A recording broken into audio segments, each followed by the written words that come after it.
Welcome to Sleepy Hollow, a town famous for the Headless Horseman and all things fall. We explored all the iconic spots during the day, and at night we made our way to the great jack-o'-lantern blaze with thousands of glowing pumpkins, giant displays, and yes, we even got to meet the Headless Horseman himself. Let's go see what we see. We made our way over to the Old Dutch Church, one of the most iconic spots in Sleepy Hollow. The cemetery behind it is where Washington Irving is buried. So of course, we had to go find his grave. It's such a pretty and historic place, and honestly, the perfect start before exploring the rest of the town. Washington Irving is really the reason people travel from all over to visit Sleepy Hollow. His story, the legend of Sleepy Hollow, and the legendary Headless Horseman is what made this town so famous, and it still draws crowds today, especially in the fall. Sleepy Hollow Cemetery covers almost 100 acres, so it's easy to lose track of time exploring. So if you plan to walk around, make sure to give yourself plenty of time. There's a lot more here to explore than just Washington Irving's grave. After wandering around the cemetery for a bit, we hopped back in the car and headed toward the famous Headless Horseman Bridge. If you start from the south side of Sleepy Hollow Cemetery, you can actually drive all the way down through this stretch. It's a quick, scenic little route that leads right into the modern bridge everyone visits today. It's not the original wooden bridge from Washington Irving's story, but this is the spot people come to when they want that classic Sleepy Hollow moment. Even though it was a really busy day, we were still able to pull over for a moment and grab a few photos. We didn't need a ton of time here, just a quick stop to say we stood on the Sleepy Hollow Bridge and had our own little Headless Horseman moment. You can't come to Sleepy Hollow without getting a picture with the Headless Horseman statue.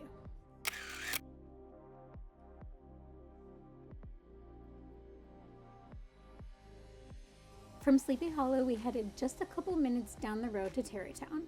The two towns blend right into each other. Parking was definitely a challenge, but we eventually found a spot at a funeral home, which honestly felt perfect for Sleepy Hollow because look how festive and decked out they went for Halloween.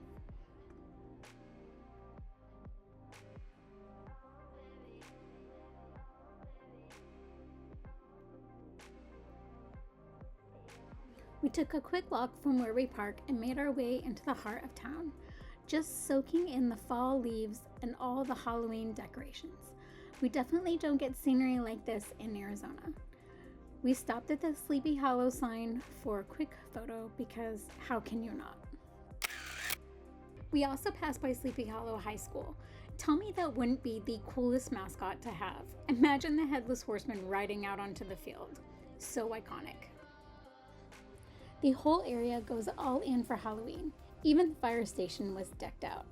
Everywhere you look, there's pumpkins, skeletons, spooky displays. The entire town really leans into the vibe.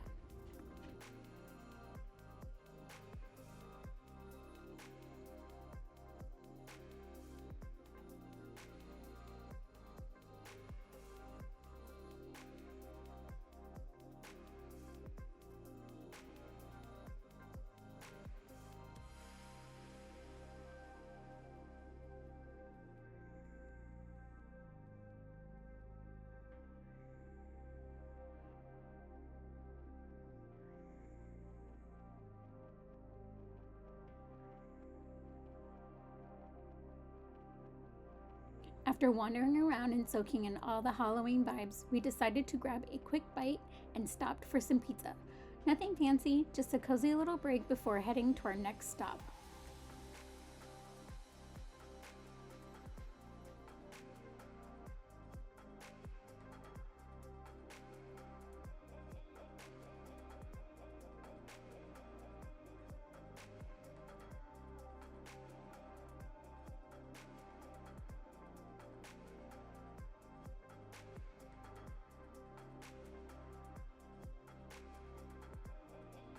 Once the sun started to go down, we made our way over to the great jack-o'-lantern blaze. And this place is insane. Thousands of glowing pumpkins, massive displays, and the coolest Halloween atmosphere.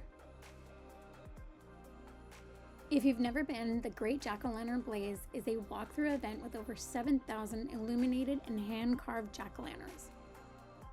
Some are real pumpkins and some are foam so they can build these giant sculptures. But every single piece is hand-carved or assembled by artists or volunteers. Everything moves, glows, and syncs with original music. It's honestly wild how much work goes into this.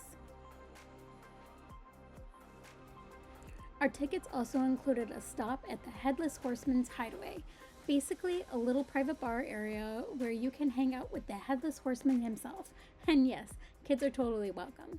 The kids got a free non-alcoholic drink and the adults got a real one, and we all got a snack. In this clip, you'll see him holding up an empty cup, which honestly cracked me up because we were all in line waiting to get our drinks.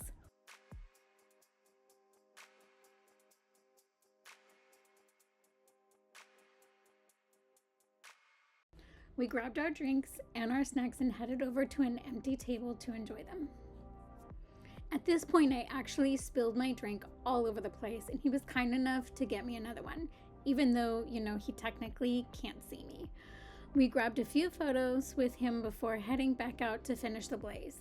This was such a cool experience and totally worth the add-on. After hanging out with the Headless Horseman, we headed back out onto the trail. What's really cool is that the blaze isn't the same every year. They rebuild these displays every single year, and they're always adding new scenes. Something a lot of people don't realize is that the blaze is actually put on by the historic Hudson Valley, and it's one of the biggest fundraisers of the entire year. They use the proceeds to help preserve and maintain historic sites all over the area, including places connected to Washington Irving. So, when you buy a ticket, you're not just going to a cool Halloween event. You're literally helping keep the history of Sleepy Hollow and Hudson Valley alive. This event is just a short drive from Sleepy Hollow. It's super family friendly. It isn't scary at all, just really artistic and immersive. You walk through at your own pace on a one-way trail. And yeah, it definitely gets a little crowded, but honestly, that just adds to the energy. It's one of the biggest fall traditions in New York, and once you're inside, it really does feel kind of magical. That wraps up our Sleepy Hollow adventure, from exploring the town to wandering through the blaze. Don't forget to check out the gift shop before you leave. They always have something really tempting. Thanks for coming along, and until the next adventure.